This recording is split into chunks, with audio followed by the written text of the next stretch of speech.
मौका मैंने लीडर्स का विधानसभा का मैं धन्यवाद करती हूँ मुझे मौका दिया है and we glorify God. We glorify God for this. Hallelujah. Hallelujah. आज का जो टॉपिक है आप लोगों को पता है people designed to change the history of the world. वे लोग जो आज इतिहास बदलने के लिए बनाए गए हैं, डिजाइन किए गए हैं। तो मुझे बताइए कि क्या आपने कभी सुना है डिफरेंट टाइप्स ऑफ कार्स के बारे में, गाड़ियों के बारे में सुना है? Racing car, family car, luxury car, cost effective car, आपने सुना है? नैनो कार, 2 लोगों के लिए कार, बड़ी फैमिली के लिए car, different types of car. तो जब उस कार को बनाया जाता है या जब उस कार कंपनी जो कंपनी होती है कार की, उसको कोई कार लॉन्च कर रही है, फॉर एग्जाम्पल 2 साल के बाद एक कंपनी सोचती है 2 साल के बाद मुझे कार लॉन्च करनी है, हमें एक कार लॉन्च करनी है, तो सबसे पहला सवाल आता है कैसी कार लॉन्च करनी है? आपको फैमिली कार लॉन्च करनी है, आपको बिग फैमिली कार लॉन्च करनी है, आपको कॉस्ट इफेक्टिव कार, कैसी कार, आपको कौन से सेगमेंट में जाना है, राइट? सबसे पहले वो चीज आती है। और जब वो कंपनी डिसाइड कर लेती है कि हमको इस प्रकार की कार लॉन्च करनी है, जैसे फॉर एग्जांपल हमें एक फैमिली कार, नॉर्मल जो कार होती है 5 सीटर कार, वो हमको लॉन्च करनी है, तो वो क्या करेगी? जो उसके डिजाइनर्स होंगे उनको बोलेगी कि ऐसी कार आप बनाओ कि जो इंडियन रोड पे चल सके, ऐसी कार आप बनाओ कि जो इंडियन वेदर को सूट कर सके, जिसकी एसी पावर को रोज का XYZ आप जाते हो मुझे कार्स के बारे में नॉलेज, टेक्निकल नॉलेज, बट वो 5 सीटर होनी चाहिए एंड जो सारी चीजें चाहिए जैसी की रिक्वायरमेंट है, पिकअप होना चाहिए, दिस होना चाहिए, दैट होना चाहिए, वो सब आप डालो, अच्छी एवरेज होनी चाहिए। So what I'm trying to say कि वो कंपनी जो है वो अपने डिजाइनर को बोलेगी कि ऐसी कार आप डिजाइन करो और वो उसको काम दे देगी।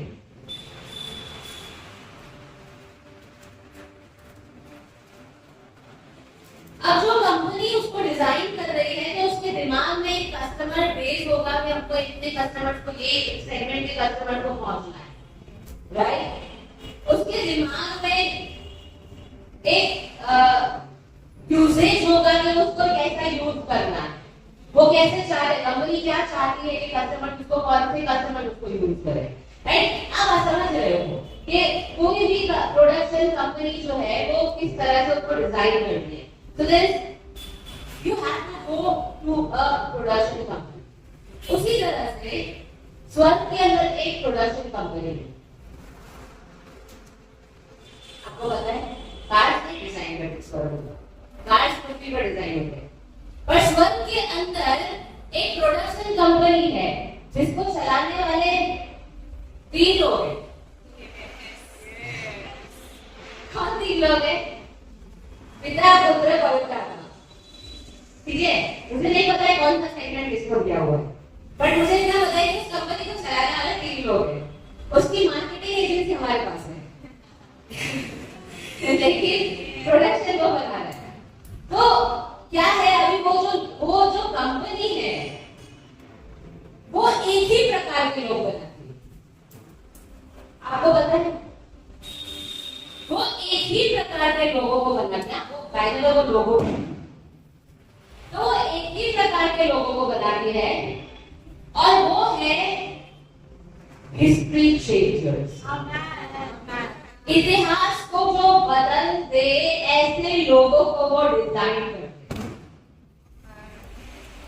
आप बोलोगे ऐसा कैसे? एक ही प्रकार के लोगों को डिजाइन करते हैं वो लोग, क्योंकि एक ही प्रकार का बीज है उनके पास। पहला मतलब एक और उसका तेज क्या कहता है, एक ही प्रकार का मटेरियल है उनके पास और वो मटेरियल सिर्फ एक ही प्रकार की डिजाइन करता है। क्योंकि तुमने विनाशमान नहीं वरन अविनाशी बीज से अर्थात परमेश्वर के जीव तथा अटल वचन द्वारा नया जन्म प्राप्त किया है। क्योंकि तुमने किसने, हमने कौन कौन आता है, इतने बैठे हुए लोग नहीं, जितने भी लोग ये वचन को ग्रहण करेंगे, अगर पूरी दुनिया ग्रहण करेगी तो पूरी दुनिया, यानी कि हम सभी लोग एक ही बीज से जन्मे हुए हैं, वो है वचन का बीज, वो है वचन का बीज। हम सभी लोग, क्या हम थोड़ी देर के लिए खिड़कियां बंद कर सकते हैं, बहुत आसान है। तो हम सभी लोग एक ही प्रकार के बीज से बने हुए हैं, एक ही प्रकार के डिजाइन से बने हुए हैं, वो है हिस्ट्री चेंजर। तो हम कह सकते हैं यहाँ पर बैठे सारे लोग हिस्ट्री चेंजर हैं। सारे लोग यहाँ पर, आप जो भी जहां से भी आए हैं, आपकी ड्रेस का कलर जो भी है, आपके कपड़ों का कलर जो भी है, आपकी स्किन का कलर जो भी है, आपकी उम्र जो भी है, आप किसी भी बैकग्राउंड से आए हो, आपके पेरेंट्स का जो भी है, आप यहाँ पर हिस्ट्री चेंज करने के लिए बैठे हो। अगर आज आप यहाँ पर हो तो वो इसलिए क्योंकि परमेश्वर ने आपको हिस्ट्री चेंज करने के लिए बुलाया है। How can I say that? इसके बीच से हम बने हैं परमेश्वर के, यीशु के, वचन के। अब मुझे I always talk about this, मुझे बहुत अच्छा लगता है इसके बारे में बात करना। आपको पता होगा कि जब हम साल लिखते हैं 2025 तो उसके आगे हम एडी लगाते हैं, एडी या हिंदी में हम लगाएंगे ईस्वी सन, या अगर हमको पहले का बोलना है तो हम बोलते हैं ईस्वी सन पूर्व या ईस्वी ईसा पूर्व, हिंदी में ईसा पूर्व बोलते हैं, या बीसी। तो आई टेल यू बीसी का मतलब क्या होता है, बिफोर क्राइस्ट, बिफोर क्राइस्ट। ईसा पूर्व, ईसा मसीह है उसके पहले का। और एडी का मतलब क्या होता है, एनो डोमिनी, उसका वो लैटिन वर्ड है, उसका मतलब क्या होता है, ईयर ऑफ परमेश्वर का वर्ष, परमेश्वर का वर्ष, वो वर्ष है जब यीशु मसीह पैदा हुए। इसीलिए हम बीसी बिफोर क्राइस्ट, इसमें ईसा पूर्व, ईसा मसीह आए उसके पहले का, और ईस्ट बीस यानी आफ्टर उनके जन्म के बाद। इसीलिए हम कहते हैं 2025 साल पहले ये हुआ था, 2000 साल पहले ये हुआ था, 2000 साल पहले ये हुआ था, 2000 साल पहले हुआ। यानी कि अगर आपको अपना जन्म वर्ष पता है, मैं नहीं बताऊंगी अपना, जो भी है आपका नहीं बताऊंगी अपना, मेरा तो मैं तो 2000 में बोलूंगी, नहीं 2000 सॉरी 2010 में बोलूंगा, सिर्फ 15 साल की। So for example आप 2000 में बोलोगे तो आप क्या बोलोगे, आपका बर्थ ईयर कौन सा है, 2080, 2000 BC तो नहीं है ना, 2080 यानी परमेश्वर के पैदा होने के 2000 साल बाद आप पैदा हुए, यानी हमारा जन्म तारीख भी उससे तय होगी। इसका ये मतलब है कि जब यीशु मसीह इस पृथ्वी पर आए तो उन्होंने हिस्ट्री को दो भाग कर दिया, उन्होंने टाइम लाइन के दो भाग करके, डेट लाइन के दो भाग करके, ईसा मसीह के जन्म के पहले और यीशु मसीह के जन्म के बाद। There are two timelines, मतलब एक ही टाइमलाइन है लेकिन उसके दो पोर्शंस करके। और इसलिए जब यीशु मसीह का जन्म हुआ उसके पहले जो है वो उल्टा जाता है, ध्यान से देखिएगा, बाइबल पढ़ते हो तो आपको पता चलेगा। और अगर उसके बाद है तो वो 1 से स्टार्ट हुआ, पहली सदी। इसीलिए हमारी डॉक्ट्रिन भी पहली सदी है, फर्स्ट सेंचुरी, ये चल रहा है 21st सेंचुरी, राइट।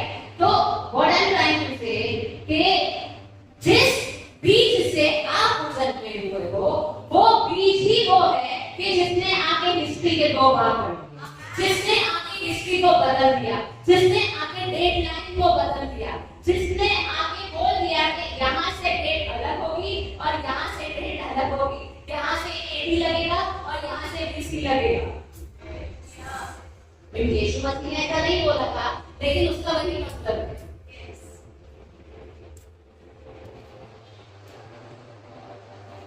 वो जहां खड़े होते हैं वहां से डेट शुरू होती है। ओके आगे बढ़ते हैं। जीसस यीशु मसीह ने अपने आप को क्रूस पे चढ़ाया और यीशु मसीह के डिसाइपल्स ने उस क्रूस के ऊपर जो सैक्रिफाइस था उसको आगे बढ़ाया। अब यीशु में और डिसाइपल्स में क्या क्या सिमिलैरिटी है, क्या सेम है, क्या चीजें सेम है? तो कुछ बहुत सारी बातें सेम है, लेकिन कुछ बातों के ऊपर आज डिस्कस करेंगे। यीशु मसीह क्रूस पे चढ़े और उनके जो चेले थे उसके बाद उन्होंने पवित्र आत्मा को जैसे कि अपने ऊपर खींचा, कह सकते हैं उन्होंने फायर को अपने ऊपर खींचा, वो 10 दिन वो लगातार चलते रहे। तो सबसे पहली चीज जो लोगों में कॉमन थी वो थी पैशन। किस चीज के लिए पैशन? परमेश्वर की इच्छा पूरी करने के लिए पैशन। यीशु मसीह के अंदर वो पैशन था, उनके अंदर वो जोश था कि मैं यीशु मसीह के अंदर वो जोश था, वो पैशन था कि मैं मेरे पिता की इच्छा को पूरे किए बगैर यहाँ से ले जाऊं। और वो पैशन ने उनको क्रॉस की सारी चीजों के ऊपर, उस पैशन ने उनको क्रॉस तक की वो दर्द से भी उनको उसके ऊपर रखा। That was passion.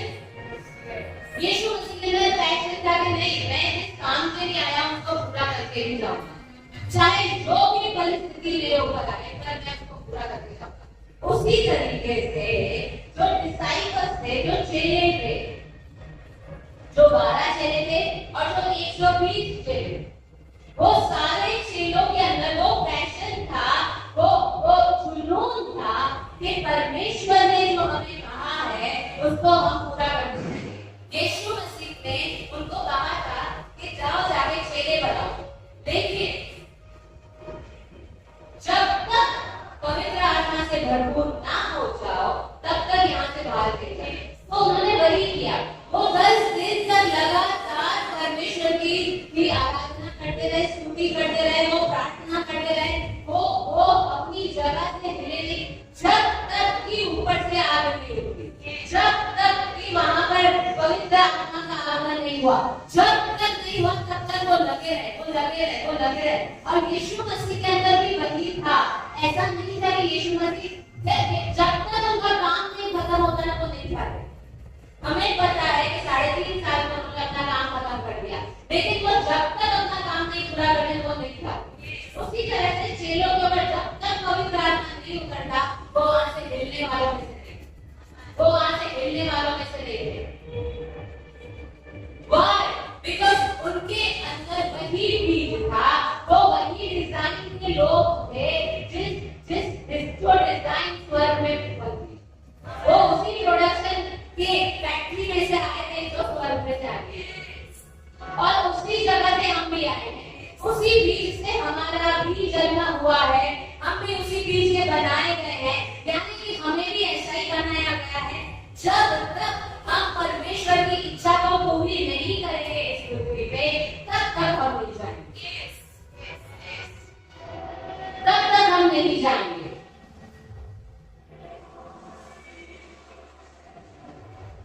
हम नहीं जाएंगे।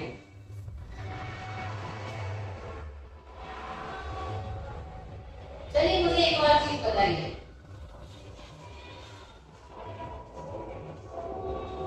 जो लोग बड़े बड़े काम करके गए दुनिया की नजरों में जो लोग बड़े बड़े काम करके गए, से फॉर एग्जाम्पल आप किसी का भी नाम ले सकते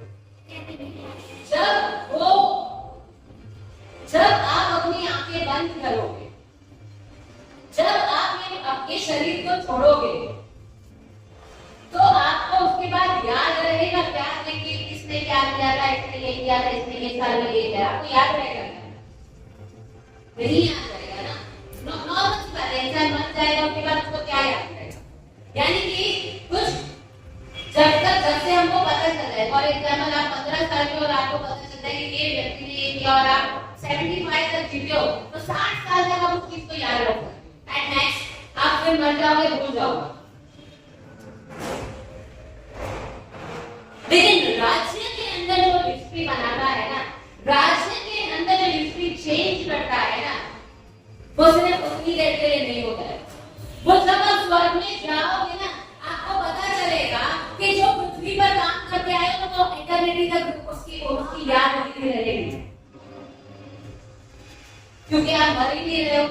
एक मसीह कभी मरता नहीं है, उसका शरीर बदल जाता है, उसका घर बदल जाता है, वो मरता नहीं है। How can I say that? हमारे ये शरीर की मृत्यु हो जाती है, हमारे आत्मा की मृत्यु नहीं होती, हम सीधा स्वर्ग के अंदर जाके वहां पर एटर्निटी तक परमेश्वर के साथ जीने वाले हैं। हमारा शरीर मरने वाला है, हमारा आत्मा नहीं। तो वो चीज आपकी हमेशा रहेगी। आप मुझे बताओ, आप अपने साथ स्वर्ग में क्या ले जा सकते हो? क्या बता सकते हो कि जब आप स्वर्ग में जाओगे तो आप क्या क्या ले जाओगे? अपनी डिग्री ले जाओगे, मैंने एमबीए किया है, मैं बोलती रहूं मेरी एमबीए की डिग्री मैं लेकर आ दूं, या फिर प्रभु मैंने इतने सारे पैसे कमा लिए हैं तो मैं वो लेकर आ दूं। आप क्या लेके जाओगे? अच्छे अच्छे कपड़े लेके जाओगे, प्रभु आपको चाहिए ना अच्छे अच्छे कपड़े। What are you going to take? राज्य के अंदर आपने जो काम किया है उसके सिवाय आप कुछ नहीं ले जा सकते हो अपने साथ। परमेश्वर की इच्छा आपने आज पूरी की है कि नहीं, उसके सिवाय आप स्वर्ग में अपने साथ कुछ नहीं ले जा सकते हो। ये शरीर का हमको यहाँ छोड़ के जाना है। जब हम अपना शरीर छोड़कर यीशु के सामने खड़े रहेंगे, सबको खड़े रहना है, जब हम खड़े रहेंगे तो वो उनसे पूछेगा, क्या तुमने मेरी इच्छा पूरी? क्या मैंने जो कहा था वो किया कि नहीं किया? वो ये नहीं पूछेगा बेटा कितना कमाया, वो ये नहीं पूछेगा बेटा कितनी डिग्री पाई, वो यही पूछेगा तुझे मैंने जो काम करने के लिए भेजा था वो किया कि नहीं किया।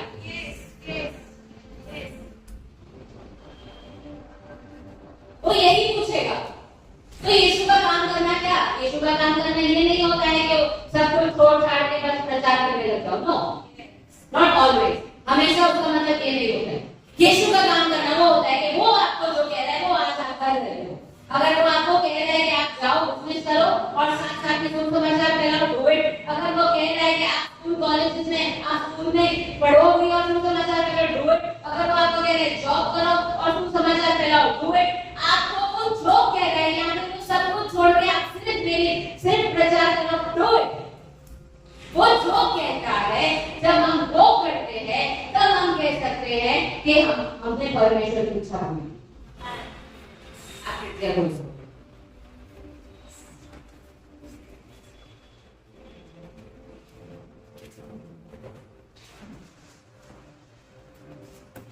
इस्राएली लोग जब उनको इजिप्ट में से निकाला गया था तब परमेश्वर की इच्छा ये थी कि वो लोग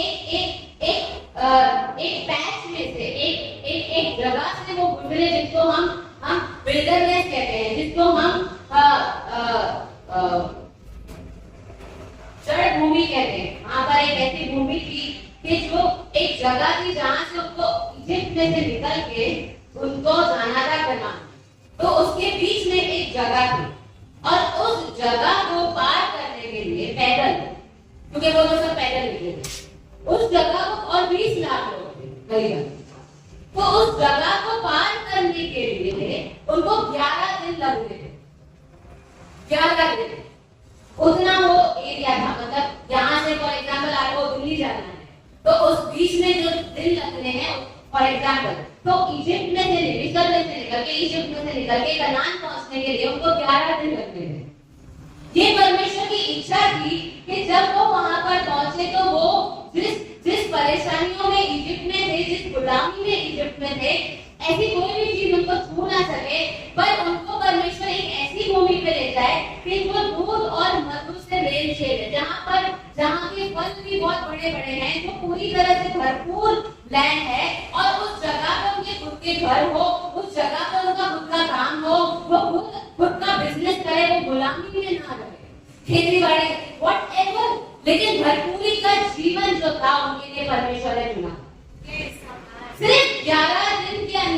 डेस्टिनी पूरी की पूरी, उनकी जगह पूरी की पूरी, उनका पूरा सब कुछ बदलने वाला।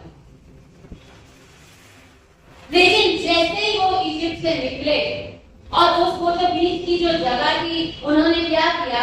उन्होंने कुड़कुड़ाना शुरू किया। उन्होंने क्या किया? उन्होंने कंप्लेन करना शुरू किया। उन्होंने क्या किया? मुझे अपने अगुवे के विरोध जाना शुरू किया। उन्होंने ये सब चीजें करते गए और जो 11 दिन में वो पहुंचने वाले थे, उस जगह 40 साल लगे उनको, और वो भी वो पहुंच नहीं पाए। 40 साल। आप समझ सकते हो कि 11 दिन की जो जर्नी थी, परमेश्वर की जब इच्छा उन्होंने पूरी नहीं की, उसके विरोध उन्होंने कुड़कुड़ाया, वो सारी बातें जो परमेश्वर चाहते थे कि वो करे, वो नहीं करते थे, तो वहां वो गोल गोल गोल गोल गोल गोल गोल गोल गोल गोल घूमते रहे। चलो मान लो, और एग्जाम्पल, मुझे एग्जैक्ट नंबर नहीं पता है, एग्जाम्पल देती हूँ कि वो लोग 20 लाख लोग एक दिन के अंदर, अब 24 घंटे तो चलेंगे नहीं, सोएंगे भी, थोड़ा आराम भी करेंगे। मान लो 12 घंटे वो चल रहे हैं और 12 घंटे के अंदर उन्होंने फॉर एग्जाम्पल 12 किलोमीटर पार किए, 1 घंटे में 1 किलोमीटर, जो कि बहुत स्लो है, लेकिन 20 लाख लोग, बच्चे भी थे उसमें, बूढ़े भी थे उसमें, मान लो कि 12 किलोमीटर किए, तो 11 दिन के अंदर वो अप्रोक्सीमेटली 135 किलोमीटर के आसपास वो चलेंगे। अप्रोक्सीमेटली मान लो सिर्फ 135 किलोमीटर चलना है, तो परमेश्वर ने उनको, वो जब परमेश्वर की इच्छा, तो वो 135 किलोमीटर गोल गोल गोल गोल, अब कितनी बार वो जहाँ से शुरू किया वहां पे आए होंगे, कितनी, ना समझ सकते हो, 40 साल। हम क्या करते हैं जब हम पृथ्वी पे आते हैं, तब हम ऐसे गोल गोल चक्कर लगाते हैं। किसके चक्कर? हम बड़े होंगे, बचपन में हमारे पेरेंट्स हमको पालेंगे, बड़े होंगे तो हमारा पैसा हमको पालेगा, बूढ़े हो जाएंगे तो हमारे बच्चे हमको पालेंगे, और जब हमारा खत्म होएगा जीवन, तब हम उसी जगह पे वापस होंगे। अगर हम राज्य में यहाँ परमेश्वर की इच्छा पूरी नहीं करते, तो हर रोज आप सुबह उठोगे, काम पे जाओगे, वापस आओगे, सो जाओगे, उठोगे, काम पे जाओगे, वापस आओगे, सो जाओगे।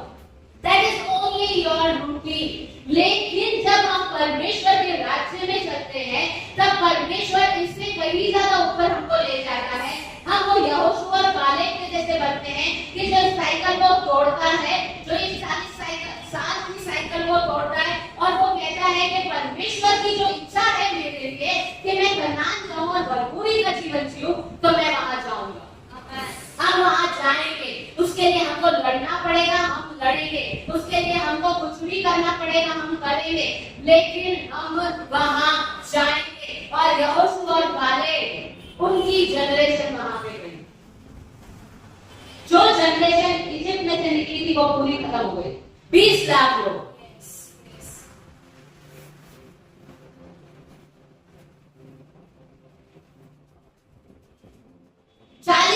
की हिस्ट्री उन्होंने चेंज कर दी। कैसे? परमेश्वर ने जो कहा उन्होंने वो किया, उसके उनके अगुओं ने जो कहा उन्होंने वो किया। They changed the history। और परमेश्वर के राज्य में कोई अंत नहीं होता है, आप सिर्फ आगे बढ़ते हो, आप सिर्फ आगे बढ़ते हो। दूसरी क्वालिटी क्या है दोनों के अंदर जो सिमिलर है? परमेश्वर यीशु मसीह ने जो क्रूस पे चढ़े और डिसाइपल जो आगे इस सैक्रिफाइस को आगे लेके गए, या हम लोग, वो लोग कंपैशनेट थे, वो लोग उनके अंदर सहानुभूति थी दूसरे लोगों के लिए, उनके अंदर वो बर्डन था कि हमको दूसरे लोगों को बचाना है। एस्तर और मोर्देखाई, इसीलिए उनको परमेश्वर की ऊपर से अनुग्रह आया, क्योंकि वो परमेश्वर के लोगों के लिए सोचते थे।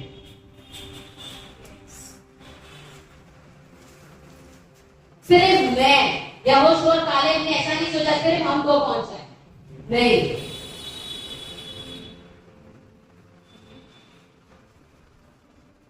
हम कितना हमारे लोगों के लिए, परमेश्वर के लोगों के लिए सोचते हैं, दूसरे लोगों के लिए, अपने भाई बहनों के लिए सोचते हैं, वो बहुत जरूरी है। पतरस जो एक वो उसके ऊपर जैसे ही आ गई, वो खड़ा हुआ और खड़े होकर उसने क्या किया? उसने यीशु का प्रचार किया। क्यों यीशु का प्रचार किया? दो बातों की वजह से। एक, कि जो जो मुझे मिला है वो दूसरे दूसरे उसमें से ना दूसरों को भी मिले, जो आशीष मुझे मिली है वो दूसरों को भी मिले, दूसरे उन बातों से वंचित ना रहे और जो यीशु का सैक्रिफाइस खाली ना जाए। वो खड़ा हुआ, यीशु मसीह ने भी वही किया, प्रार्थना की और जाते थे लोगों को चक्का करते थे। यिर्मयाह 20 और उसका 9 क्या कहता है?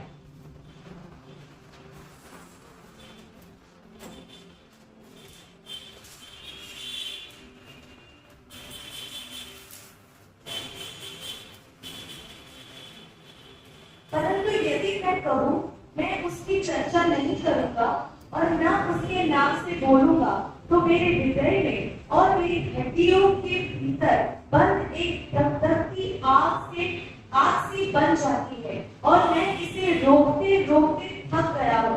अब मुझसे सहा नहीं जा रहा है प्रभु। अगर मैं तेरी बात लोगों तक नहीं पहुंचाता हूँ, अगर मैं तेरा सुसमाचार लोगों तक नहीं पहुंचाता हूँ, तो मेरे अंदर आग चल रही है, मेरे अंदर मेरी हड्डियों के अंदर धधकती आग चल रही है और अब मुझसे सहन नहीं हो रहा है कि मैं चुप रहूं। अब चुप रहना, अब मैं जाऊंगा और मैं बोलूंगा, अब मैं जाऊंगा और मैं बताऊंगा लोगों को। यिर्मयाह ऐसा कहता है कि मेरे से अब सहन नहीं हो रहा है, मैं नहीं बोलूंगा आपके बारे में, तो मेरे से सहन नहीं हो रहा है। यीशु मसीह क्या कहते हैं यूहन्ना 2 और उसके 17वें आयत में, तेरे घर की धूल मुझे खा गई है। अगर मैं लोगों को बताऊंगा नहीं, अगर मैं लोगों को छुड़ाऊंगा नहीं, तो मेरे से सहन नहीं हो रहा है, अब मुझसे सहन नहीं हो रहा है। वो आग ने मुझे पकड़ लिया है। कौन सी आग? मैं अपने भाई बहनों को नरक में जाते हुए नहीं देख सकता हूँ। कौन सी आग? वो मैं अपने रिश्तेदारों को इस तरह से परेशानी में रहते हुए नहीं देख सकता हूँ। कौन सी आग? परमेश्वर का जो इच्छा है मेरे लिए वो मैं नहीं पूरी करूँ तो मेरे से रहा नहीं जा रहा है। कौन सी आग? मैं अपने देश को नाश होते हुए नहीं देख सकता हूँ। ये आग हमारे अंदर चलनी चाहिए। यिर्मयाह कह रहे वो आग मेरे हड्डियों को जला रही है। अब मुझसे सहन नहीं हो रहा है कि मैं चुप रहूं। मुझे यीशु के बारे में बताना होगा, मुझे यीशु के बारे में बताना होगा। अगर आप चाहते हो कि आपका नाम सुनहरे अक्षरों में स्वर्ग में लिखा जाए एज हिस्ट्री चेंजर, तो वो आग आपके अंदर होनी चाहिए कि अब मुझसे सहन नहीं हो रहा है कि मैं ना बताऊं यीशु के बारे में। अब मुझसे सहन नहीं हो रहा है कि मैं परमेश्वर की इच्छा जो पूरी करने के लिए मुझे परमेश्वर ने पृथ्वी पे भेजा है उसको मैं ना पूरी करूं।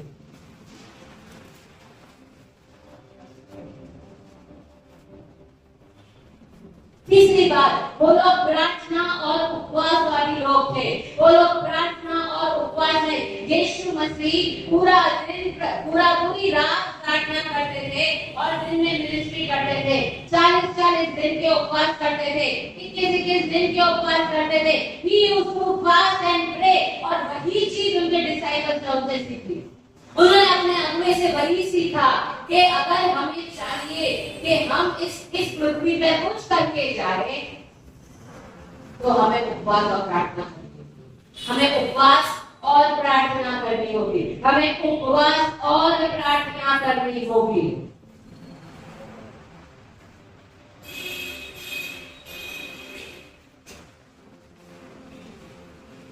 मैं आपसे एक सवाल पूछती हूँ, अगर आपके हाथ के नीचे कोई बंदा है, आप उसको बोलते हो कि जा यहाँ से 4 किलोमीटर दूर जा, यहाँ पे ये चीज मिलेगी, वो चीज लेके तू वापस आना। आप उसके लिए उसको पैसे देते हो, आप उसके लिए उसको अपनी गाड़ी देते हो, आप उसके लिए उसको सारी चीजें व्यवस्था करके देते हो, और वो जाता है लेकिन खाली वापस आ जाता है। उस चीज को, उस काम को पूरा किए बगैर वापस आ जाता है। तो मुझे बताओ उस चीज का क्या मतलब कि आपने उसको भेजा वहां पर। आपने पैसे दिए, वो किसी चीज में खर्चा, आपने किसी चीज में खर्चा करके वापस आ जाता है, आपने उसको गाड़ी दी, वो घूम फिर के वापस आ जाता है। मुझे बताओ कि उस बात का क्या मतलब, उस इंसान का जो आपके हाथ के नीचे, क्या आप उसको फिर भरोसा करोगे क्या? परमेश्वर ने हमको, उन्होंने हमको पैसे दिए हैं, उन्होंने हमको जीवन दिया है, उन्होंने हमको सारी बातें दी है, और हमको उन्होंने काम दिया है कि मैं आपको ये सारी चीजें दे रहा हूँ ताकि आप जाओ पृथ्वी पर और ये जो मैं काम दे रहा हूँ उसको खत्म करके वापस आ जाए।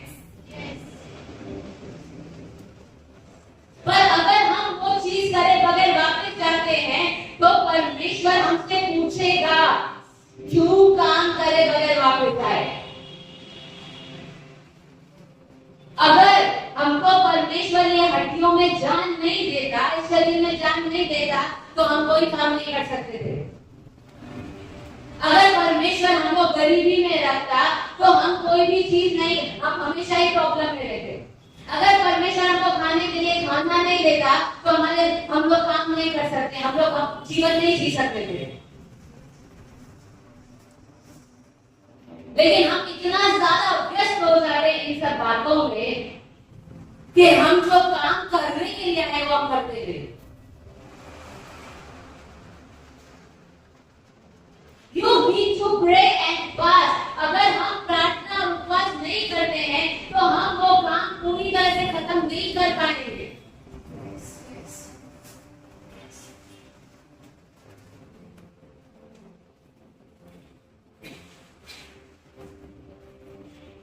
हम वो काम पूरी तरह से खत्म नहीं कर पाएंगे।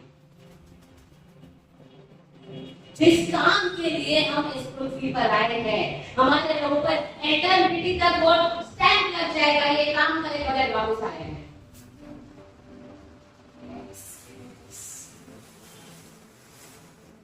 ये खाली हाथ वापस आ गया है।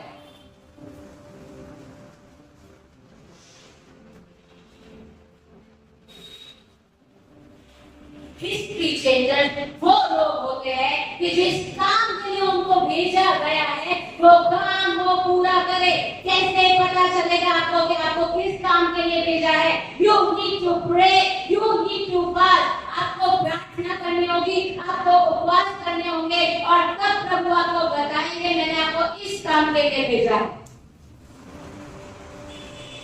इसका ये मतलब नहीं है कि अपना सारा काम धंधा छोड़ के बैठो। No, I am not saying that, मैं वो नहीं कह रही हूँ।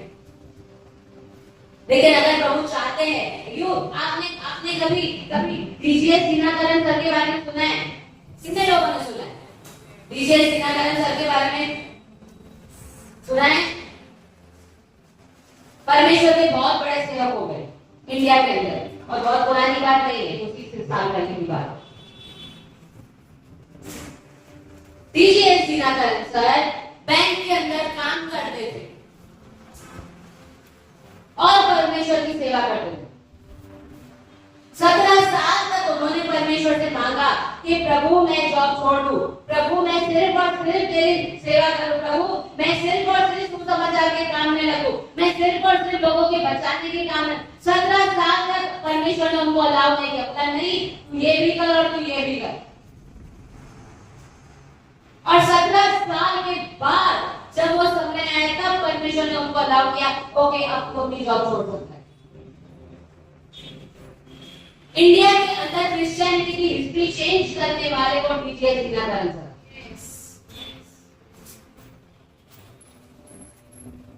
पहले ऐसे इंसान के जो रेडियो पे गए, यीशु मसीह की बात लेते, टीवी पे आए, सुसमाचार लेके, परमेश्वर की बात लेके,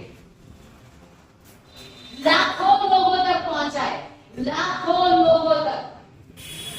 मुझे नहीं पता है ऑथेंटिक है कि नहीं, पढ़े एक जगह मैंने पढ़ा था कम से कम 15 लाख लोगों तक वो पहुंचे। मुझे नहीं पता है वो ऑथेंटिक है कि नहीं। आई फील के 15 लाख बहुत कम है, मेरे हिसाब से 15 लाख बहुत कम है, क्योंकि जब वो प्रभु के पास गए उस दिन 10 लाख लोग वहां पर मौजूद थे जो उनको श्रद्धांजलि देने आए। हाउ इज इट पॉसिबल कि सिर्फ वो 15 लाख तक पहुंचे? What I'm trying टाइम से लाखों लाखों तक वो पहुंचे होंगे, लाखों लाखों तक।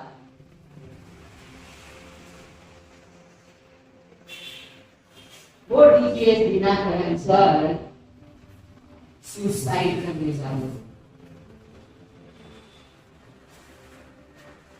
सुसाइड करने जा रहे थे। जब क्यों सुसाइड कर रहे थे? वो प्रभु को नहीं जानते थे उस समय, मसीह के बारे में उन्होंने नहीं सुना था। वो गरीबी में थे, वो परेशानी में थे, वो बीमारी में थे, उनको अपना जीवन खत्म कर देना था कि इस तरह से तो मैं नहीं जी सकता हूँ। वो सुसाइड करने जा रहे थे और जब जा रहे थे उनके एक अंकल ने उनको यीशु मसीह के बारे में बताया। जब उन्होंने यीशु मसीह के बारे में बताया और उनके हृदय में कुछ हुआ, उनको लगा कि ये व्यक्ति, यीशु मसीह नाम का ये व्यक्ति मुझे बाहर निकाल सकता है। और ये उनके अंकल ने कहा तू घर जा और प्रार्थना कर, तू घर जा और यीशु मसीह के बारे में ढूंढ। उन्होंने वो किया। 7 साल तक वो प्रार्थना करते रहे, प्रभु मुझे पावर चाहिए, प्रभु जो जो जो आपके वचन के अंदर जो एक्ट जो प्रेरितों के काम में लिखा है, मुझे वो पावर चाहिए, मुझे वो पावर चाहिए। और 7 साल के बाद परमेश्वर ने उनके ऊपर पावर रिलीज किया। He changed the history of Christianity in India. कभी फुर्सत में पढ़िएगा उनके बारे में। पेंसिल्वेनिया होगा, चेंज द हिस्ट्री। वो नाइजीरिया के अंदर थे, वहां पर बहुत ज्यादा दूसरी बातें होती थी। वो पेंसिल्वेनिया होगा लाए सुसमाचार को, परमेश्वर ने उनको चुना था वहां पे लाने के, सुसमाचार लाने के लिए। परमेश्वर ने डीजीएस दिनाकरण अंकल को चुना था वहां इंडिया के अंदर हिस्ट्री चेंज। आज स्वर्ग के अंदर लोग डीजीएस दिनाकरण अंकल को याद कर रहे हैं, उनको देख रहे हैं। वो हिस्ट्री खत्म नहीं हो जाती है यहाँ पर। आज मैं आपके साथ बात कर रही हूँ, जब शरीर छोटे स्वर्ग में जाऊंगा, I will meet that man,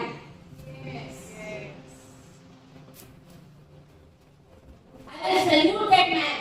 DGS sir आपने जो काम किया इंडिया के अंदर वो काबिलियत, I mean we can not praise you for that enough. History change हो। और जिस बीज से परमेश्वर ने डीजीएस दिनाकरण सर को बनाया, उसी बीज से हम भी आए हैं इस पृथ्वी के ऊपर।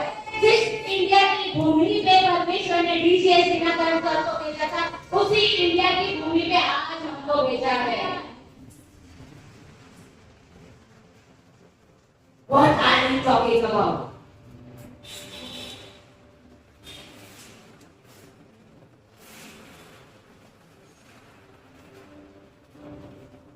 हमारी प्रार्थना, हमारी लगातार करने वाली प्रार्थना परमेश्वर की ओर से वो रिलीज करेगी कि जो आज तक रिलीज नहीं हुआ है।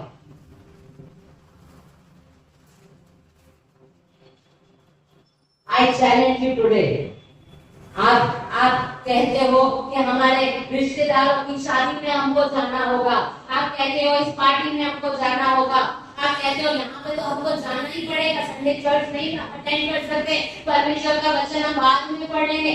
आई चैलेंज यू टुडे, अगर उस पार्टी के अंदर आप नहीं जाके उतनी देर, वो 2, 3, 4 घंटे अगर आप अपने घुटनों पे आके उन लोगों के लिए जो उस पार्टी के अंदर है आप प्रार्थना करोगे, तो उन लोगों को अपने साथ स्वर्ग में एटर्निटी तक देख पाओगे।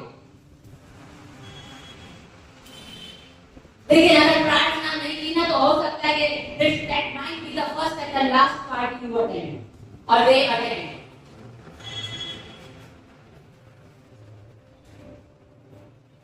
It might be possible. लेकिन अगर हम उन लोगों के लिए उतनी देर प्रार्थना करते, अपने घुटने टिकाते, प्रभु ये जितने लोग हैं, 100 लोग हैं, 200 लोग हैं, प्रभु मैं उनके लिए प्रार्थना करने के लिए आपको जाने, ये आपको जाने, ये आपको जाने। I tell you, it might be possible कि सारे के सारे लोग आपके साथ वर्ग में हो। It might be possible अगर एक भी होना तो आपके वो 4 घंटे बढ़ते। Yes, yes. Pray for those people. History changers. वो लोग भीड़ के समान नहीं होते, वो लोग अलग कराए गए लोग होते, परमेश्वर के लिए अलग कराए गए लोग।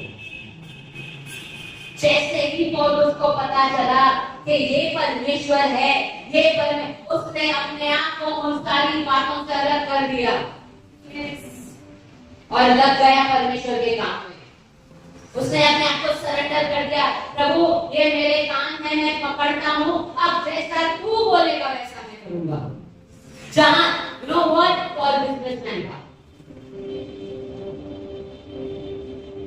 पॉल का बिजनेस था।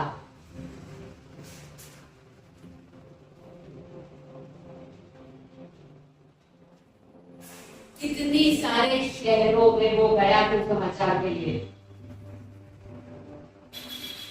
उसने अपने कान पकड़े, प्रभु अब जो तू बोलेगा वो मैं करूंगा, अब जो तू बोलेगा वो मैं करूंगा। और पौलुस के हाथों से इतने चमत्कार हुए, इतने चमत्कार हुए, लोग उसका रुमाल ले जाते थे और लोगों के ऊपर रखते थे और उनके अंदर से धूप निकलते थे।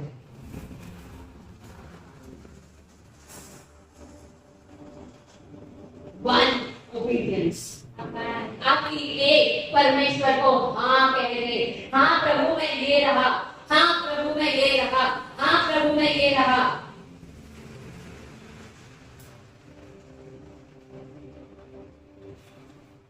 Let me give you one more example of history changer.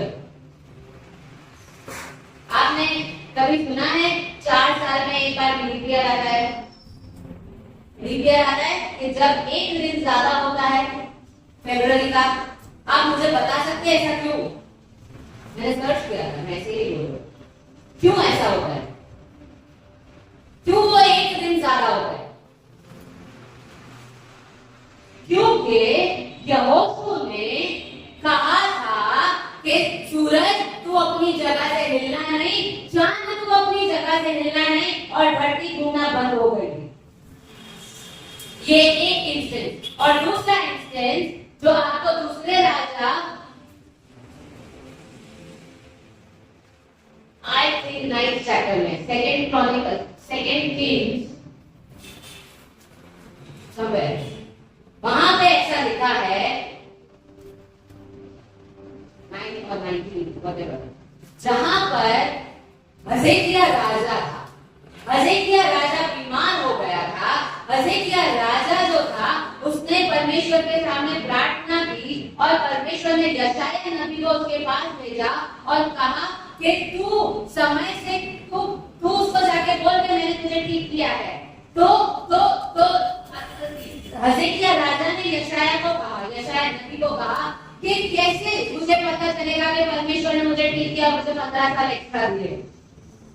तो उसने कहा तू बता, तू क्या चाहता है कि समय आगे जाए या पीछे जाए? बोले समय तो हमेशा आगे जाता है, मैं चाहता हूँ कि ये चिन्ह हो कि समय पीछे जाए 10 कदम, और समय पीछे हो गया 10 कदम।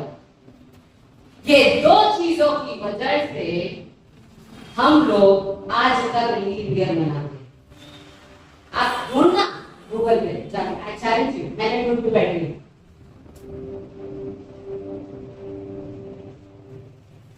ये 2 बातों की वजह से आज तक हम लीप ईयर मनाते हैं, क्योंकि गूगल ऐसा कहता है कि एक टाइम पे ऐसा हुआ था कि जो धरती थी वो थोड़ी स्लो हो गई थी, एक कुछ समय के लिए रुक गई।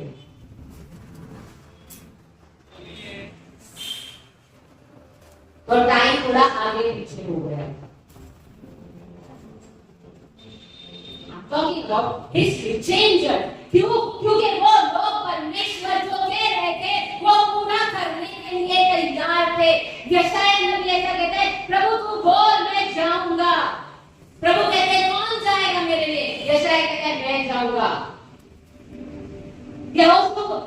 मूसा बोलते हैं क्या देख कर आए आप लोग कनान में गए?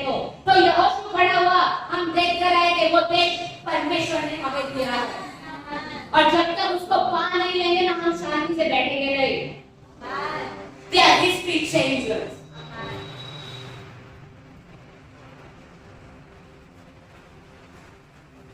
They are history changers. Cornelius के बारे में सुना है आपने? कर्नेलियस ने तो धरती मट्टी को रोका नहीं था।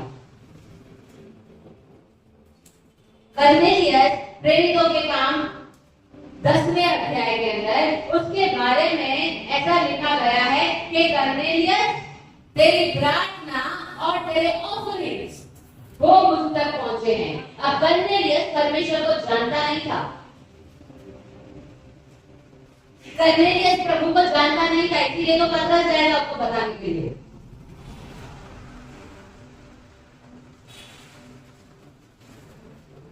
लेकिन कर्नेलियस वो ऑफरिंग देता था, कर्नेलियस प्रार्थना करता था, भले ही उसको पता नहीं था कि यीशु मसीह वो है, लेकिन वो प्रार्थना करता था।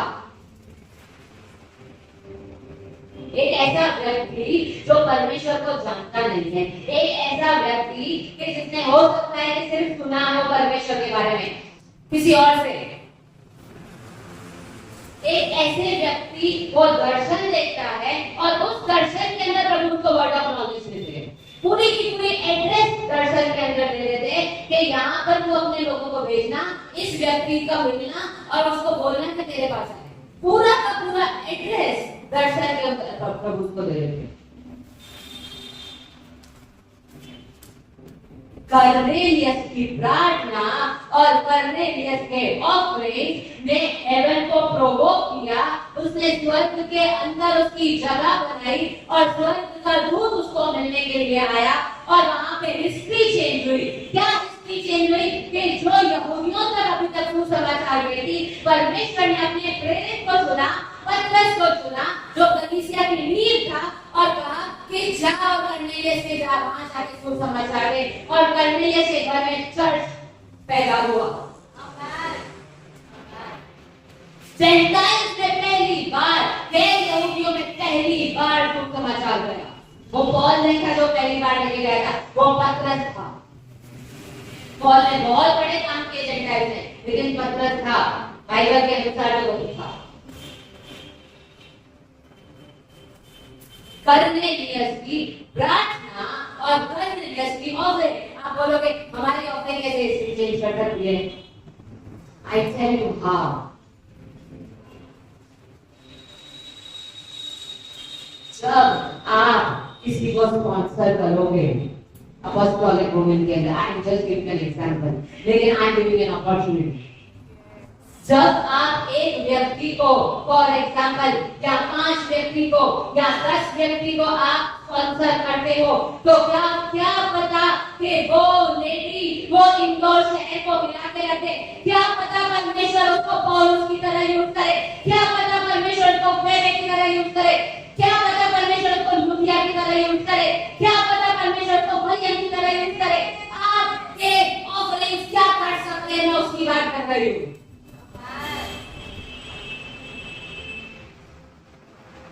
लेकिन ना हमारे पास इतना सारा नहीं है, जितना भी है, if it is a sacrifice, it will speak।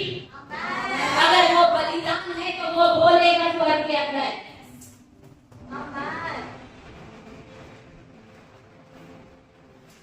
अगर वो सैक्रिफाइस है तो वो बोलेगा। आगे सैक्रिफाइस लाया था और आज भी उसका सैक्रिफाइस बोल रहा है। यीशु मसीह ने अपना सैक्रिफाइस दिया, अपना बलिदान दिया, आज भी वो बलिदान बोल रहा है। डीसीएस दिनाकरण ने अपना बलिदान दिया, आज भी वो बलिदान इंडिया के अंदर बोल रहा है। Your sacrifice can speak। आप अपनी प्रार्थना से और अपने ऑफरिंग से आप हिस्ट्री चेंज कर सकते हो। You can do that. You can do that. You can do that.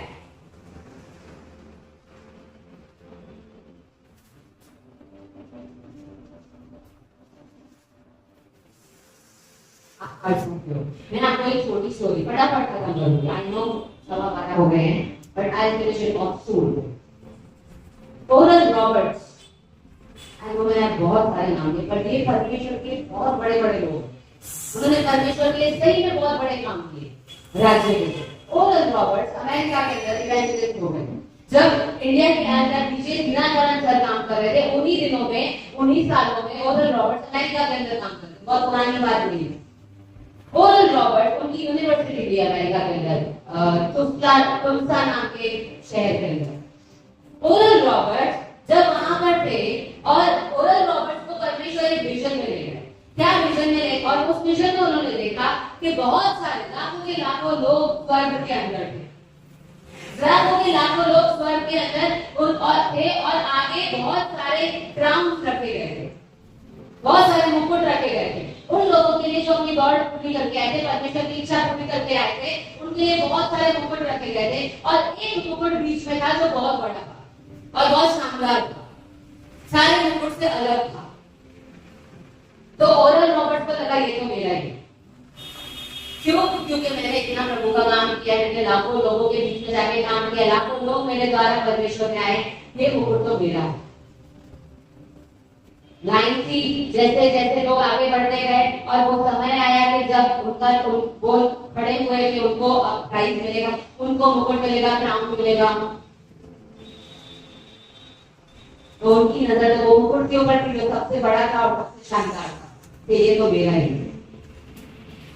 तब धीरे से एक व्यक्ति, एक लेडी धीरे से आई पीछे से, यीशु के पीछे से एक लेडी आई धीरे से,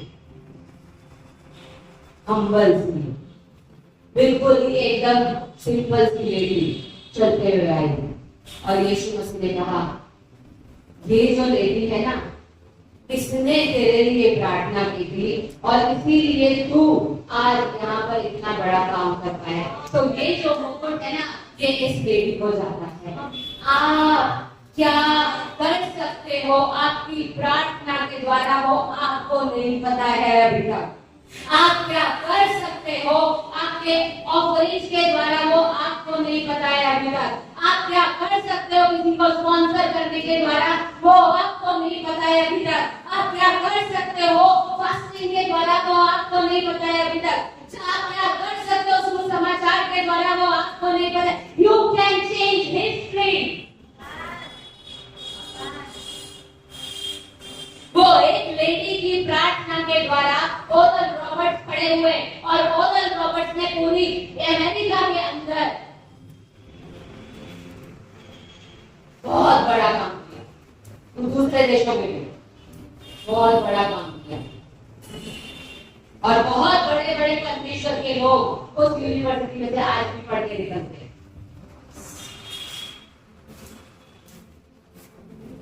I can talk about many people. I am very nervous.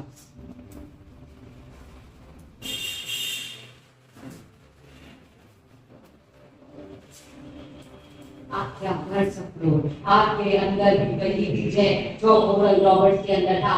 आपके अंदर भी वही बीज है जो डॉक्टर टीसीएस दिनाकरन सर के अंदर था। आपके अंदर भी वही बीज है जो बेंसन इलाहोसा के अंदर था। आपके अंदर भी वही बीज है जो पंडिता रामाबाई के अंदर था। आपके अंदर भी वही बीज है जो आज परमेश्वर के लोगों के अंदर जो बड़े काम कर रहे होंगे हैं। आपके अंदर भी वही हिस्ट्री चेंजिंग बीज है।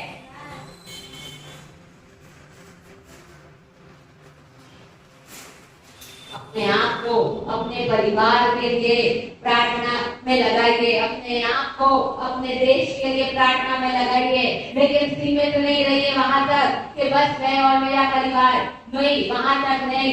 You have to move forward, you have to move forward. आपको आपकी कम्युनिटी के अंदर हिस्ट्री चेंज करने के लिए बनाया गया है। आपको आपके देश के अंदर हिस्ट्री, एक इंसान का भी अगर हम जीवन चेंज कर दें ना, तो वो बड़ी बात है, तो वो बड़ी बात है।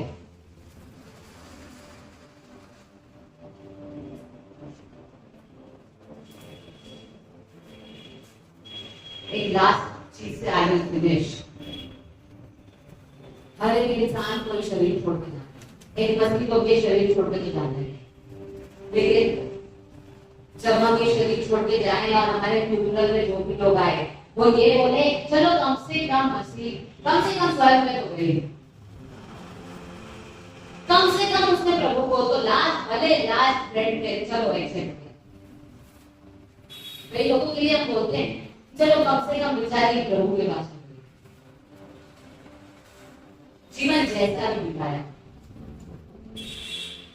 यहाँ लोग ऐसा करें, इस व्यक्ति के द्वारा मैं प्रभु के पास, दूसरा व्यक्ति कहे इस व्यक्ति जो आज प्रभु के पास गई वो उसके द्वारा मैं प्रभु के पास आई। ये जो व्यक्ति उसने मेरे लिए प्रार्थना की थी तो आज मेरा जीवन बदल गया है। ये जो व्यक्ति जो आज प्रभु के पास गए आज स्वर्ग खुश हो रहा है कि वो अपना काम पूरा करके आए हैं स्वर्ग के अंदर। आपको क्या चाहिए? Do you want to change your status or you want to just go like that? चलो कम से कम एक चालू डब्बे में टिकट तो मिल गई, या फिर शान से फर्स्ट क्लास एसी में अपॉइंटमेंट ले लीजिए।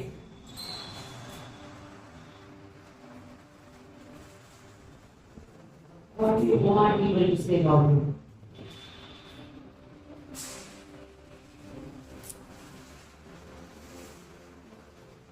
आपके पास समय है, क्या आप पृथ्वी को, अपने आसपास के लोगों को, अपनी एरिया को, अपनी कम्युनिटी को ऐसे छोड़ के जाना चाहते हो जैसे आप आए थे वैसे ही गए, या फिर इसको बदल के जाना चाहते हो? What do you want to do? You can. आप क्या कर सकते हो? आप प्रार्थना कर सकते हो लोगों के लिए। आप क्या कर सकते हो? अगर आप लोगों तक पहुंच नहीं सकते हो तो उन लोगों को स्पॉन्सर करो जो लोग आज फील्ड में जाते हैं। आप क्या कर सकते हो? आप सुसमाचार के लिए जा सकते हो अपने रिश्तेदारों के पास। आप क्या कर सकते हो? आप उन लोगों के लिए प्रार्थना कर सकते हो जो आज सुसमाचार में जाते हैं। आप क्या कर सकते हो? आप अपने आसपास के लोगों को वचन बांट सकते हो। आप क्या कर सकते हो? अपने बच्चों को वचन में जीना सिखा सकते हो। एटलीस्ट आपके बच्चे ज्यादा अच्छा जीवन जिएंगे।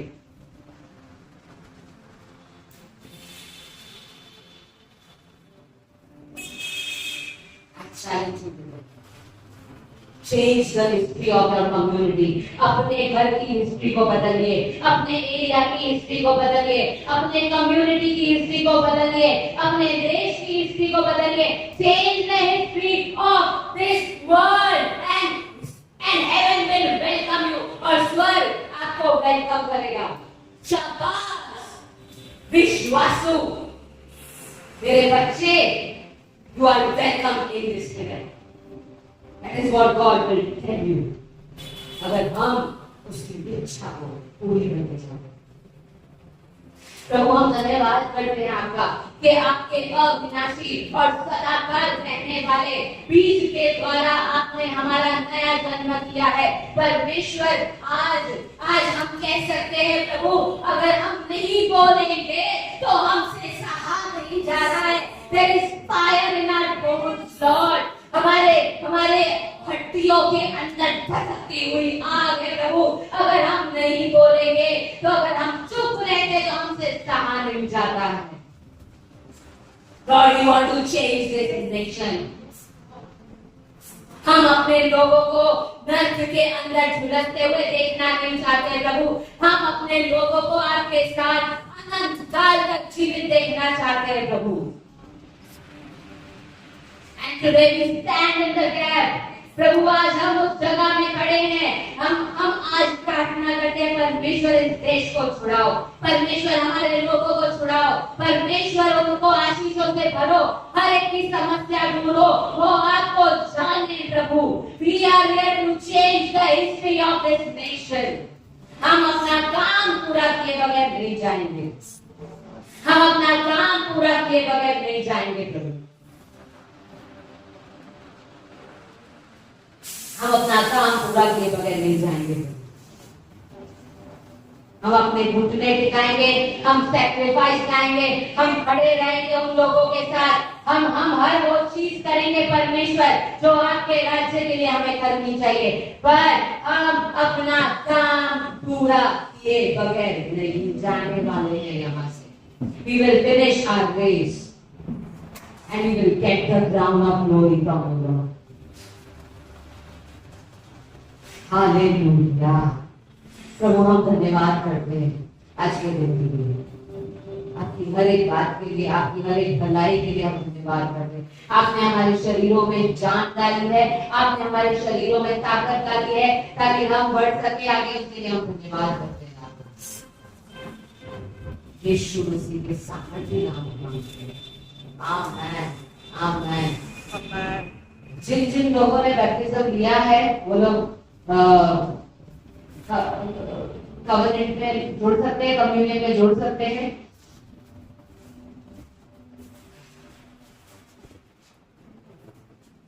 बाइबल ऐसा कहता है कि उसने अपने शरीर को तोड़ा और उसने अपना लहू बहाया। उसने अपना शरीर तोड़ा ताकि वो हमें बांट सके। अपने शरीर यानी हमारे लिए वो उसने अपना शरीर तोड़ा, वो उसने हमारे लिए अपना लहू बहाया। और आज जब हम उसको याद, उसकी मृत्यु को याद, उसके सैक्रिफाइस को याद करके जब हम ये कम्युनियन लेते हैं तो हम कहते हैं प्रभु हम तेरे साथ एक हो गए हैं। हम कहते हैं परमेश्वर अब मेरा शरीर के अंदर तेरा लहू बह रहा है। अब मेरे शरीर के अंदर तेरी ओर की, तेरे शरीर के अंदर जो जो बातें अब वो मेरे शरीर के अंदर आ गई है। आज हम एक हो गए उसके साथ, आज हम एक हो रहे हैं उसके साथ। परमेश्वर आज हमारी प्रार्थना है प्रभु कि जो जो लोग आज कम्युनियन में पार्ट ले रहे हैं प्रभु, हम आपके साथ एक हो गए हैं, हम आपके साथ एक हो गए हैं, हम आपके साथ एक हो गए। अब हमारे अंदर कोई बीमारी नहीं है, अब हमारे अंदर कोई श्राप नहीं है, अब हमारे अंदर कोई गरीबी नहीं है, अब हमारे अंदर कोई भी ऐसी बात नहीं जो आदम से आने वाली है। पर परमेश्वर हम आपके साथ नई भाषा में आते हैं, हम आपके साथ नए कवनेंट में आते हैं और हम कहते हैं हम आपके साथ एक हो गए हैं, हम आपके साथ एक हो गए हैं। आपका लहू वो हमारे शरीर के अंदर बह रहा है, हम आपके साथ एक हो गए हैं। We are one with you, Lord. We are one with you. प्रभु हम धन्यवाद करते हैं कि आपने हमें एक प्रिविलेज दिया है कि हम आपके साथ एक हो पाए। हम धन्यवाद करते हैं आपका, यीशु मसीह के नाम में मांगते हैं। आमीन, आमीन, हालेलुया। आप ले सकते हैं कम्युनियन।